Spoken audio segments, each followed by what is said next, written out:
जिन मतदाताओं के नाम सूची में नए जुड़े हैं या जिन मतदाताओं की एंट्रीज में कोई चेंज है, जैसे पता बदल गया, तो ऐसे मतदाताओं को नए वोटर कार्ड दिए जाने हैं। चूँकि पहले कई दिनों तक या कई बार महीने लग जाते थे वोटर कार्ड मिलने में, इसीलिए चुनाव आयोग ने सभी एजेंसियों के साथ मिलकर ये एसओपी बनाया कि किस तरीके से 15 दिन के भीतर मतदाताओं के हाथ में इलेक्टर फोटो आइडेंटिटी कार्ड, जिसको सामान्यतः वोटर कार्ड कहा जाता है, वो उनके हाथ में आए। इसी तरीके से जो हमारे बूथ लेवल ऑफिसर्स हैं, जब वो मतदाताओं के घर घर जाते हैं तो उनको भी पहचान पत्र पहली बार चुनाव आयोग ने डिज़ाइन भी किया और उनको दिया भी। कंडक्ट ऑफ इलेक्शंस जो आने वाला है,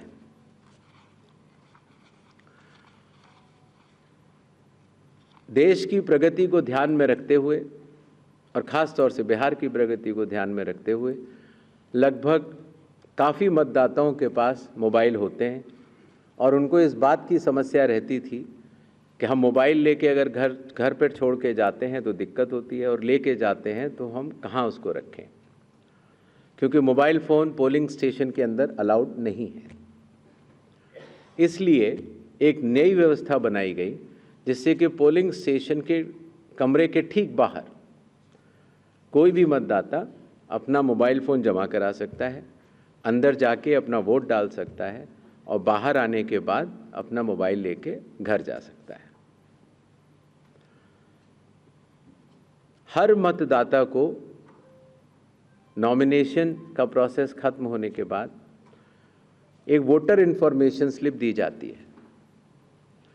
वोटर इन्फॉर्मेशन स्लिप देने का लक्ष्य सिर्फ ये रहता है कि मतदाता को, क्योंकि कई बार बूथ बदल जाते हैं या कई बार मतदाता नए होते हैं, तो उनको वोटर स्लिप पर, इन्फॉर्मेशन स्लिप पर अपने बूथ का नाम और सारे डिटेल्स मिल जाते हैं। तो वोटर इन्फॉर्मेशन स्लिप पर बहुत ही छोटा चेंज करने के बाद मतदाताओं की सहूलियत बहुत बढ़ गई, क्योंकि उसमें उनका पोलिंग स्टेशन का नंबर, पोलिंग स्टेशन की जगह कोने में बड़े रूप में दिखा दी गई। पहले उनको पूरे में ढूंढना पड़ता था।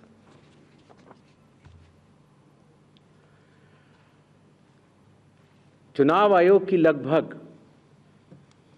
विगत कई वर्षों से एक एक करके ऐप्स बनती चली गई और लगभग 40 ऐप्स आज की तारीख में चुनाव आयोग के पास हैं। तो इन सबको एक जगह समन्वित करते हुए, क्योंकि हर मतदाता या हर स्टेक होल्डर हर 40 ऐप को डाउनलोड नहीं कर सकता, तो ECI नेट जैसी मदर ऑफ ऑल ऐप्स का एक लक्ष्य रखा गया और ECI नेट में अब धीरे धीरे करके सारी ऐप्स आ चुकी हैं और इसका प्रोग्रेसिव इम्प्लीमेंटेशन भी वन स्टॉप डिजिटल प्लेटफॉर्म के रूप में बिहार से शुरू होगा। पोलिंग स्टेशन में मैं आपको बता चुका हूं, जिससे कि क्यूज़ लंबी न हो और मतदान के समय में मतदाताओं को सहूलियत भी रहे और ख़ास तौर से मतदान के आखिरी घंटों में ज़्यादा भीड़ न हो, इसके लिए संख्या 1200 निर्धारित की गई। कैंडिडेट्स के बूथ पहले मतदान केंद्र से काफ़ी दूर तक लगाए जाने के निर्देश थे, जिससे कि कैंडिडेट्स को भी और मतदाताओं को भी काफ़ी असहूलियत होती थी। और इसीलिए जो पॉलिटिकल पार्टीज़ के संग ज़मीनी स्तर पर EROs की मीटिंग हुई, DMs की मीटिंग हुई, CEOs की मीटिंग हुई, उनसे मिले सुझावों के अनुरूप लोक प्रतिनिधित्व कानून के अनुरूप 100 मीटर की दूरी तक हर कैंडिडेट अगर चाहे तो अपने बूथ्स लगा सकता है। चुनावी प्रक्रिया पारदर्शी हो, उसकी पूर्ण निगरानी हो, ERO भी उसको देख पाएँ और कोई भी अगर गलती पाए जाए तो उसके खिलाफ एक्शन भी लिया जा सके। इसके लिए पहले लगभग 50% प्लस पोलिंग स्टेशंस में वेबकास्टिंग होती थी और अब इसको 100% पोलिंग स्टेशंस में लागू कर दिया गया है। जिससे कि निगरानी तंत्र के लिए सुगमता होगी।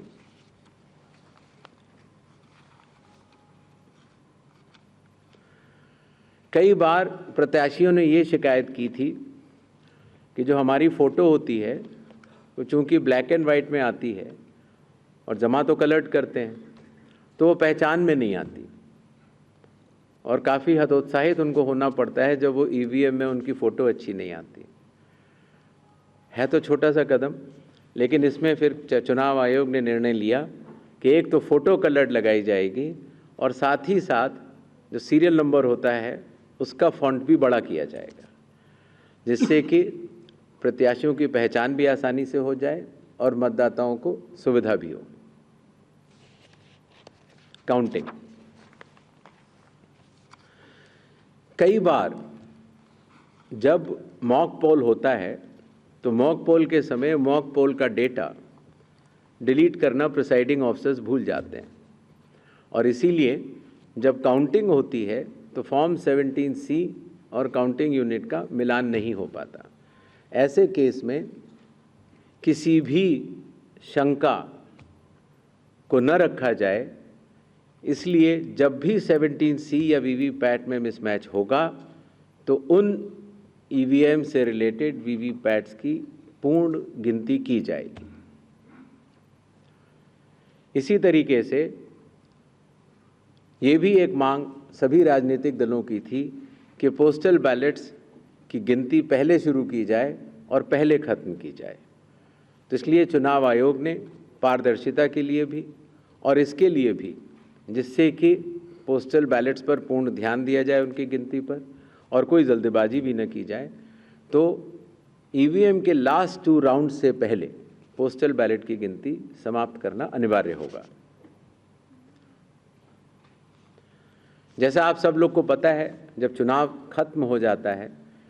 तो फिर आंकड़ों की आवश्यकता कई लोगों को पड़ती है। मीडिया को भी होती है, एनजीओज़ को भी होती है, सिविक सोसाइटीज़ को होती है और आम जनता को भी होती है। तो इसके लिए चुनाव आयोग की एक पद्धति रही जिसको इंडेक्स कार्ड कहा जाता है, लेकिन इंडेक्स कार्ड का सारा डेटा कलेक्ट करने में कई बार सप्ताह और कई बार महीनों लग जाते थे। तो अब चूंकि ECI नेट भी आ रहा है और डिजिटल का युग है, इसीलिए digital index cards and reports सारे आपको चुनाव खत्म होने के कुछ ही दिनों के भीतर वेबसाइट पर या ऐप पर मिल जाएंगे।